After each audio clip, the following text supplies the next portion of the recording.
I was on vacation in the UK, and he killed me. What? He what?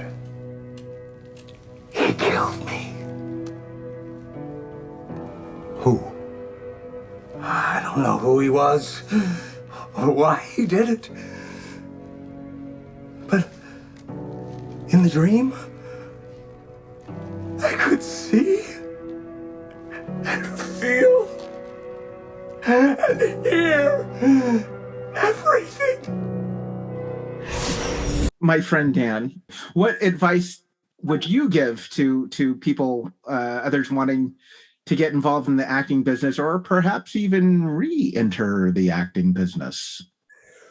I would say you better love it.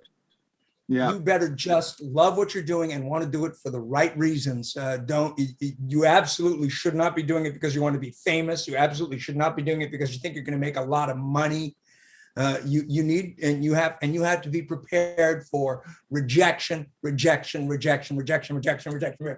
because that is the industry. The industry is you are constantly opening your soul, making yourself vulnerable, putting your work out there for the vast majority, never hearing anything back. So you have better have a hard shell that you can put away to allow yourself to be vulnerable and then put back on when you're waiting to hear, because if you don't have that and the love of what you're doing for the right reasons, then this is not a career that you should follow.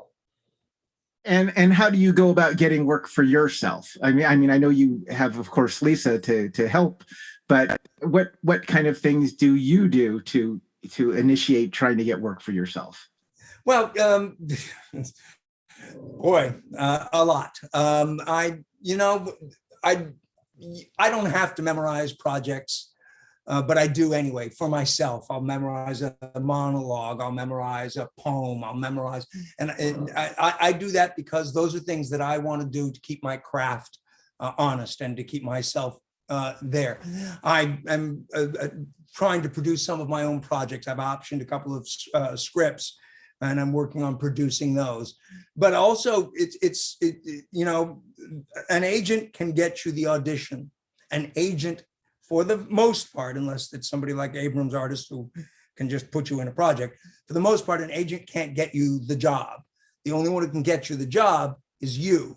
So you have to have the right equipment. You have to have the right lighting. And for these days, now in this arena, it's all self-tape auditions. There's 99.999% self-tape audition.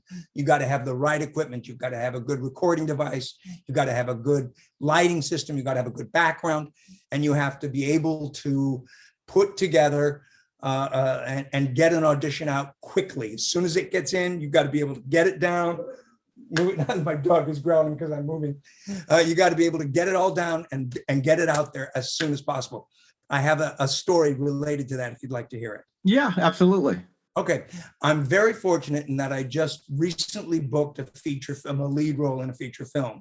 And I don't know how much I'm allowed to talk about it because it's not out there yet. So is this the one that Lisa said not to mention, like maybe that would be the a couple of weeks ago?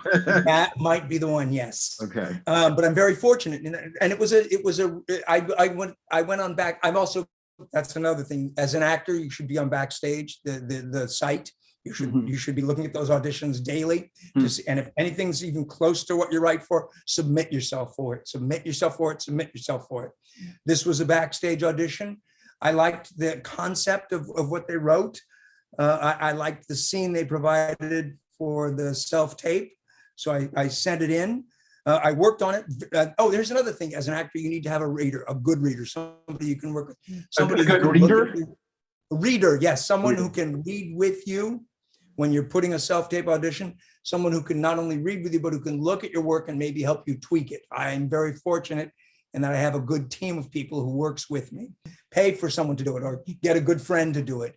Or just, we have friends. I have friends who, we all have friends. Can you come over? Can I come over to your place? Can you come over to my place? I need to put down this audition. It's a really good one. I really need help on this one. So you do want to create people around you who can help you. But I did this audition. I had a lot of help getting it right. I sent it in, and this is the story. There were I hear later they gave me a call back. The call back turned out to be just me meeting with the producer, writer, star, and director of the feature film, and it was just a 1 hour Zoom meeting where they just talked about themselves. I talked about myself, and I kept waiting for them to say, "Okay, now here, do the scene again. Only do it this way," but they never did. All they did was say, "Okay, so we're going to start with," and I said, "Wait a second, is this an offer?" He said, "Oh yeah, no, you have the role." So later on, I found out that I'm talking after we spent time working on the film and getting to know each other really well. I was talking with the producer and the director, and they said, just so you know, we had to look at over 3,000 submissions for this role. 3,000 submissions, and we had more coming in. So we had been looking at all these actors over and over and over again, more and more. And nobody, he liked one, I liked the other, I liked this one, he didn't like this one. We found one guy and we said, okay, he could do this role, he'll be fine. They were going to lock it in and they were going to stop, they were going to cut off the time at 9 p.m. because they'd been doing it for 3 days. And they were done. They couldn't look at another actor. 9 p.m. was their cutoff. The director was off doing something else. The producer was looking at a few more, and they came across my scene. Wow. And then the producer called the director and said, "Stop, I don't want to use that other guy. Look at this guy." And I booked the role. So, you want to get him in there as fast as you can. Well, congratulations, my friend. I can't wait to see this project. You and me both. I'm very excited. I understand it's in post. They're looking for the right editor. That's So what changes have you noticed happening over the years, whether it be for the better or for the worse? You've been in this business quite a long time. That's a really good question, Mark. Obviously the number one change, and it has become more and more prevalent now, and especially due to COVID, it's become almost the entire thing for the last year and a half, is the use of self-tape auditions. Whereas that used to be a rare thing that you could do once in a while, but 90% of the time, 95% of the time, you had to go in and do the audition. The positives and negatives, I've heard a lot of people talk about this. The positives of a self-tape audition is you can do it over and over and over again, and you only have to submit the one that you like the best. So you have the chance to really get the project, the audition out there the way you like it. But you miss the opportunity for input from the director or the producer or the clients, if you're talking commercials. And I do miss that. There was a lot of times when I would. You don't have the chance to say for them to say, try it this way. Like, for example, I went in on for a role in a feature film, a large role, for a horror film called Patient 7, which I did book, and I went in for the role, and the people in there had seen my other movie, Circle, which really surprised me because it hadn't been released yet. But evidently it had been forwarded to them for distribution possibilities, and they'd already seen my work, and they were talking to me about this. And so, there was that opportunity for that give and take with and I didn't know who the people were, but it was the producer and the director and the casting director were in the room. And so I did the audition, and they said, that was really good. But the director, I really want you to read this other role. I really want you to read this other role. Can you take like 5 minutes, 10 minutes, however long you need, and go look at this and then come back in and record this role?